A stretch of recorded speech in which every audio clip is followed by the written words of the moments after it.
नमस्कार बच्चों, आज हम पढ़ रहे हैं सामाजिक विज्ञान भूगोल खंड।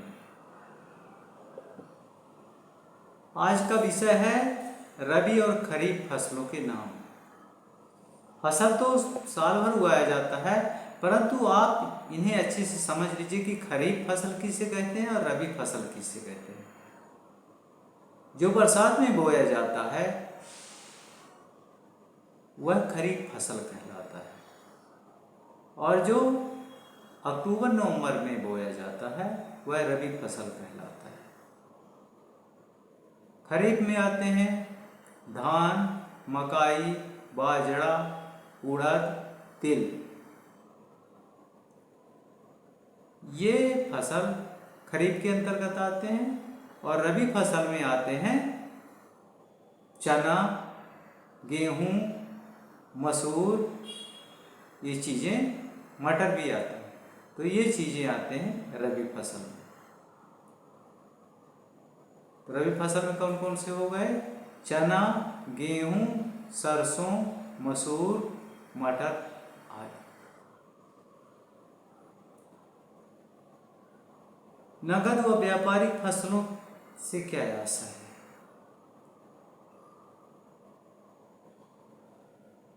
तो रबी फसलें कौन कौन से हो गए? गेहूं, जौ, मटर, चना और सरसों कुछ मुख्य रबी फसलें हैं। और खरीफ फसलों में है चावल, मक्का, ज्वार, बाजरा, तुअर, अरहर, मूंग, उड़द, कपास, जूट और मूंगफली, सोयाबीन भी खरीफ फसल में आते हैं। नगद व व्यापारिक फसलों से क्या आशय है? दो व्यावसायिक फसलों के नाम लिखना है।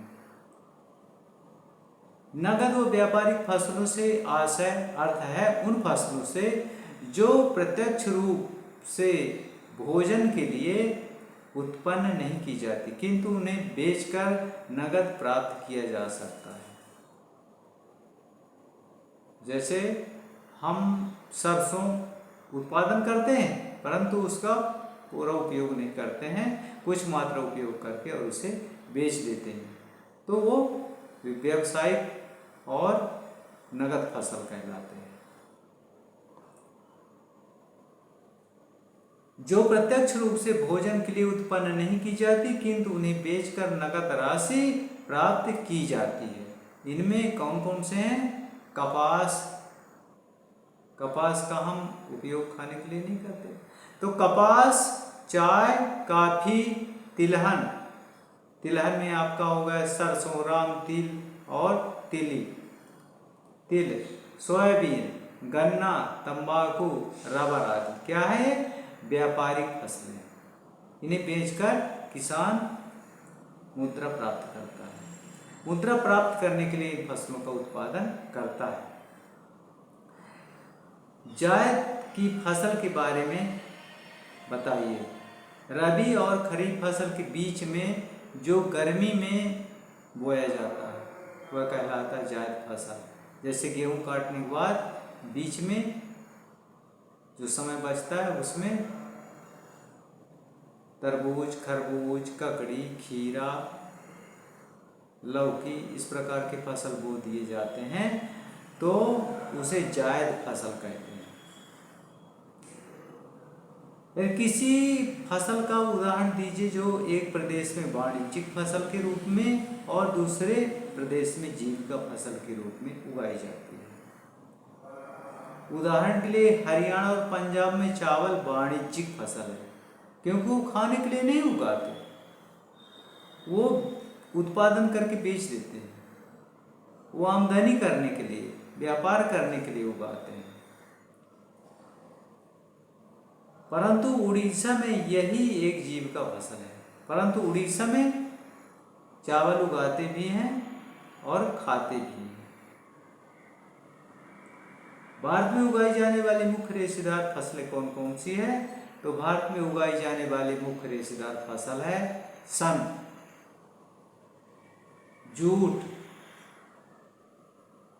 कपास, ये रेशेदार फसल है। सन से जो सूत तैयार किया जाता है, धागा तैयार, रस्सी तैयार किया जाता है, और जूट से तो जो आलू भरने के लिए, सोयाबीन के बीज भरने के लिए जूट का प्रयोग किया जाता है, वह सन और जूट के रेशों से तैयार किया जाता है। कपास को तो आप जानते ही हो, इससे कपड़े तैयार होते हैं। तो कपास कहाँ कहाँ होता है? इनमें पहली 3 मृदा में फसल उगाने से प्राप्त होती है। इसमें कपास, जूट, सन और प्राकृतिक रेशम। रेशम जो है शहतूत के पौधों में जो कीड़ा पनपते हैं उससे रेशे तैयार किए जाते हैं। तो रेशम भारत में उगाई जाने वाली 4 मुख्य रेशेदार फसलें कौन कौन? कपास, जूट, सन और प्राकृतिक रेशम। इनमें से पहली 3 मृदा में फसल उगाने से प्राप्त होती है। कपास, सन और जूट तो धरती में पैदा होते हैं, परंतु जो रेशम के कीड़े हैं वो पेड़ के ऊपर पलते हैं। प्रश्न है, गन्ना नगद दाम की फसल है क्यों? क्यों? गन्ना चीनी बनाने के काम में आता है और लोग उसको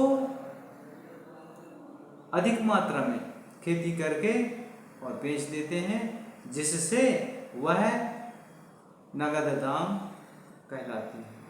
गन्ना एक ऐसा फसल है जिसको बेच करके और किसान नगद दाम प्राप्त करता है, इसलिए इसे नगद दाम का फसल कहा जाता है। भारत की प्रमुख पेय फसलों के नाम बताइए। चाय, कॉफी और कोका भारत के प्रमुख पेय फसल हैं। ये कहाँ कहाँ होते हैं? पूर्वी राज्यों असम, मेघालय, मिजोरम, नागालैंड, इसे झूम कहा जाता है। झूमिंग कृषि को किन किन नामों से जाना जाता है? झूमिंग उत्तर राज्यों असम, मेघालय, मिजोरम और नागालैंड में इसे झूम कहा जाता है। मणिपुर में पामलो और छत्तीसगढ़ के बस्तर जिले और अंडमान निकोबार द्वीप समूह में इसे दीपा कहा जाता है।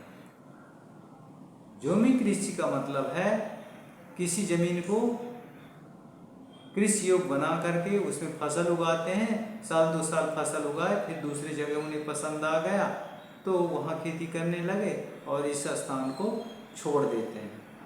तो कहीं कहीं इसे दीपा कहा जाता है, कहीं पर इसे झूम कहा जाता है, कहीं पर परती छोड़ जाते हैं। इस प्रकार से ये झूमिंग कृषि व्यवस्था है। रोपण कृषि की 2 विशेषताएं कौन कौन सी हैं? तो इस प्रकार की खेती में लंबे चौड़े क्षेत्र में एकल फसल बोई जाती है। लंबे चौड़े क्षेत्र में क्या फसल? एकल फसल बोई जाती है, एक ही प्रकार की फसल बोई जाती है। जैसे धान है तो धान के एरिया में धान का ही खेती होता है रोपणी विधि में। रोपण कृषि व्यापक क्षेत्रों में की जाती है जो अत्यधिक पूंजी और श्रमिकों की सहायता से की जाती है। रोपण विधि, जैसे धान का रोपा लगाना है तो इसमें मशीन हर जगह काम नहीं कर पाता है, इसलिए मजदूरों द्वारा लगाया जाता है, इसलिए श्रमिकों के द्वारा से धान की खेती की जाती है। तो इसे कहते हैं रोपण विधि। रोपण विधि में 20-25 दिन का पौधा तैयार होने के बाद उसे बड़े खेतों में लेकर के लगाया जाता है। 2 मोटे अनाजों के नाम। 2 मोटे अनाज हो गए मक्का और बाजरा। आज की वीडियो में इतना ही। वीडियो देखने के लिए बहुत बहुत धन्यवाद। Thank you.